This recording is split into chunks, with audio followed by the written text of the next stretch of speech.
2026 is here, which means a new year for new opportunities. In this video, I'm gonna share you some gear I recently bought and gear I'm planning to use in 2026. So I'm really excited, let's get started. And the first thing is the DJI Action 4, my first action camera. If you follow me for a longer time, you know that I like my Pocket 3 and my mini mic as well, what I'm wearing now. I feel like this brand has so many amazing gear and they always think a little bit out of the box. That's why I'm really a huge supporter of DJI. I really feel that DJI understand us creators and make our life a lot easier. I've been using my Pocket 3 for over a year and I really love it. But there are still some scenarios that is really hard to deal with. For example, I really would like to do more point of view shots. And with the Pocket 3 it's a little bit inconvenient because it's a little bit heavy and the gimbal always moves so it doesn't stay on a fixed point. So hopefully my Action 4 will solve all the problems. And I've seen some reviews and the quality is amazing. And because the Action 5 and 6 is currently in sale, so you can get it for really cheap as well. And as you can imagine, this also will fit in my pocket. So it will be more convenient to take with me, even though the Pocket 3 is really small as well and probably the better camera when it comes to image quality. You can just take with you everywhere you go. So I feel like how smaller the gear, how more motivated I am to bring it with me, especially if I'm going to more casual places like going out with friends or family. So yes, I'm really excited to shoot with this little thing. I have a lot of opportunities to test this one. So if you would like to see a review, make sure to subscribe. This video will come out soon, I promise. And I bought many things for it as well to make my life easier. And some things I haven't opened yet, so it's also going to be an unboxing video. So yeah, I got like this bag to put in my accessoires because this bag is just for the DJI Action 4. So it's really convenient if I just want to bring the small camera. But if I'm traveling and I would like to bring everything, this might be really convenient. I really like to be organized, so yes, this will be really handy. I also got this lanyard. It will be really easy to just hang my Action 4 around my neck. This year I want to make everything really convenient for me because I really need to shoot more. And I have the same thing for my Pocket 3. Although I don't think I will hang the Pocket 3 around my neck because it's a little bit heavier. I think it's still really good to have and you can get this for really cheap. So why not? I haven't opened most of the things yet. It's all like things you can wear around you because I really want to focus more on point of view shots this year. So yes, I invest in many things to make that more convenient and easier for myself. And this one has the logo of DJI, which is really cool. Bought this DJI battery case separately. It's really convenient because you can charge 3 batteries at the same time. I really believe that you never have enough batteries. So it's better to buy many of them than being on a shoot and then have no batteries left. So yes, I have in total 4 batteries. And hopefully with this case, it will be more convenient to charge them at the same time. And I was really surprised because this battery case doesn't work if it's not plugged in. Because usually you can use it as power bank, so you can still charge your batteries.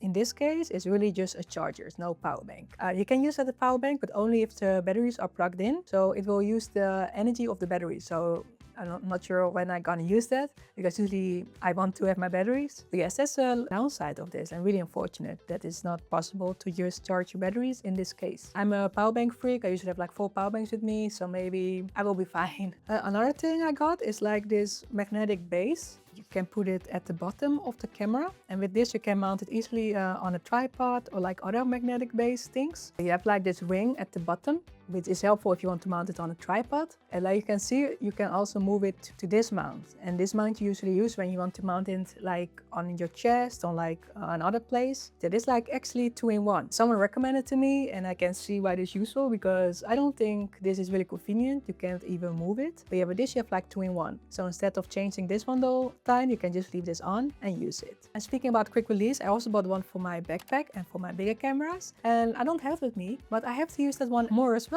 because it's really convenient to have your camera like on your chest instead in your backpack. And of course a mic resty for my Action 4 as well because yes, without one I can record and I think that's the most important thing of a camera, right? And I also get this, and no worries, I don't smoke, but I saw they make bubbles and I'm not sure if that's true because I haven't tested them out yet, but I thought it would be really cool to use on a shoot, so hopefully it works. They were like €1, so I don't have high expectations. Next items are to make my editing more fun.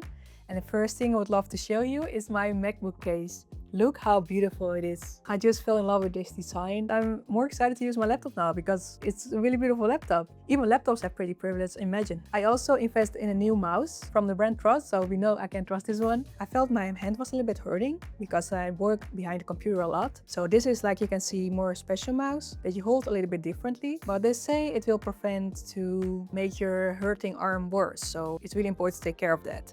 And a pretty mouse also needs a cool mouse pad. I also got this special mouse pad from Amazon. You have like this really soft thing where you can rest your arm. And yes, it makes editing a lot more chill and relaxed. And another thing that will make my life easier is the DT770 Pro. Don't ask me to repeat that. And this from the brand Pager Dynamic. I probably pronounced that wrong, but who cares? And yes, I wanted these headphones for years because I heard so many good things about it. And I was really dumb because first I bought the 990, and when it arrived, it had a special mount you use to plug in like amplifiers. So I sent it back because I thought it wouldn't be compatible with my laptop. But later I found out you can remove that, so it was compatible with my laptop. And I went to all that hustle and now I have like an older version than a new one. Can you tell I'm professional? Yes, anyways, I really happy with these headphones. Yes, they are so comfortable and it makes editing so much more fun. I feel like audio is often overlooked when it comes to gear in general. We invest in lenses, we invest in cameras, or forget the audio and light usually. But yeah, don't forget them, they're really important as well. So now let's talk about lenses. I collected many fin lenses before, but this year I would like to focus more on mono lenses. Mainly because I do more client work as well. And because I'm considering to buy full frame this year, I am investing more in full frame lenses, which can be used on my crop sensor as well. The reason I want to update to full frame is not because I'm not happy with the quality, but because I'm currently using the FX30 and the A6400, so this one. And if you know about gear, the FX30 is amazing for videography, but when it comes to photography, it lags a little bit. And the A6400 is a really powerful camera for both, but I still would like to go a step further. So I would like to invest in a full frame. I'm not sure if I want to go for the A7C2 or the A74 or A75. I might need a full frame this year because mainly I'm traveling a lot and I don't want to carry one camera for videography and another camera for photography. Some people might think, oh, why don't you update to A6700? But to be honest, I don't think I will improve that much coming from the A6400. Then it's better to go full frame in my opinion. But before that, I will make the most out of cameras I have now because I feel like we're so focused on upgrading and buying newest gear. People made amazing stuff like a few years ago without the newest gear. So we really have to step down a little bit and be happy with what we have. I'm really excited to use my 2 cameras this year before I'm upgrading. Before that, I'm also going to try new lenses. And let me start with a lens that's not a full frame lens, and that's Tamron 1770. And the reason I got this camera is mainly because the image stabilization, because I was traveling with my A6400. I use the 1850, the one I'm recording with now, because it does have image stabilization. People told me, oh Paula, you need this lens because image stabilization and it will make the footage better on the A6400. And even though the image stabilization works, it's not worth it for the weight.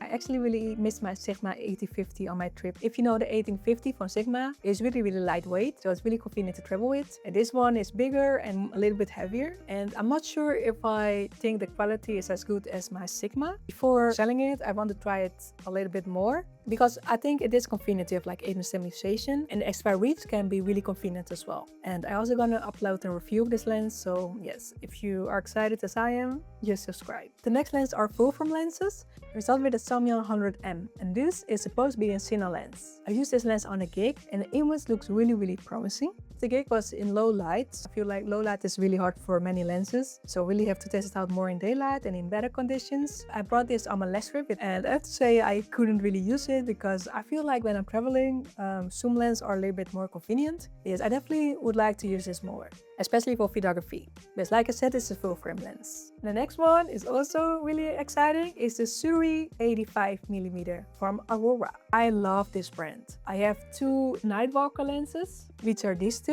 And these are more cine lenses, and to be honest, I use this a bit, but I need to use them more because the quality is so amazing. I have to say that this is not a cine lens. Like you can see, it's a really beautiful lens. This lens feels like it's like worth 3,000 euros. It's so nice in the hand and it's so small. Yes, I'm so excited to test it out.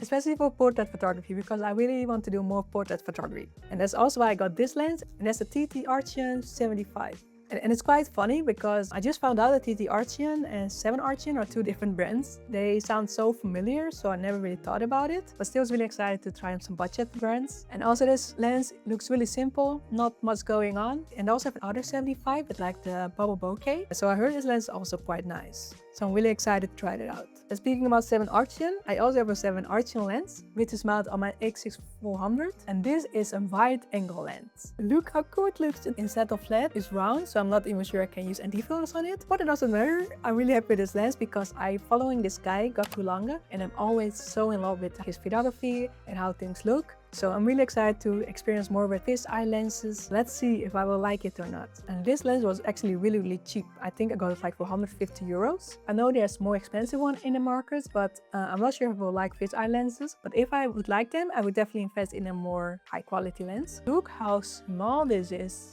It's so adorable, isn't it? It's definitely a lens I should bring with me on a trip as well. I feel like this fisheye lens would also be nice for like fashion photography, something I would like to do more. I just want to shoot more people this year. With the camera, I mean. And the last item is really exciting, and that's this bag. If you know me, you know I love bags. But I never had a bag like this. The brand is Suri, and I'm not sure if I pronounce it right. Look how cool this bag is. So it's like a triangle, and on this side you can put in cameras. There's so many pockets. Also here and here. There's like a small pocket as well. I still have to practice a little bit with it because there's a lot to figure out. I love this bag. It's so original and it's so convenient. I like to organize, and with this bag I can organize everything. So last time I used this for my pocket 3. So all my pocket 3 things were inside here, and here were my cameras, my lenses. It's really easy to organize with this bag. I will do a full review of this bag because I feel like it's really underrated and it's a really cheap bag. I got this like for between 25 and 30 euros, and it was also a really nice leather with. It's like a new brand. I like small businesses, and I feel like this is a good way to end this video with this cool bag. This year I really want to focus more on content creation and produce more videos. So if you're excited as I am, make sure to subscribe. Before you go, YouTube might think you like this video. So hopefully I will see you over there, and I will see you next time. Bye bye!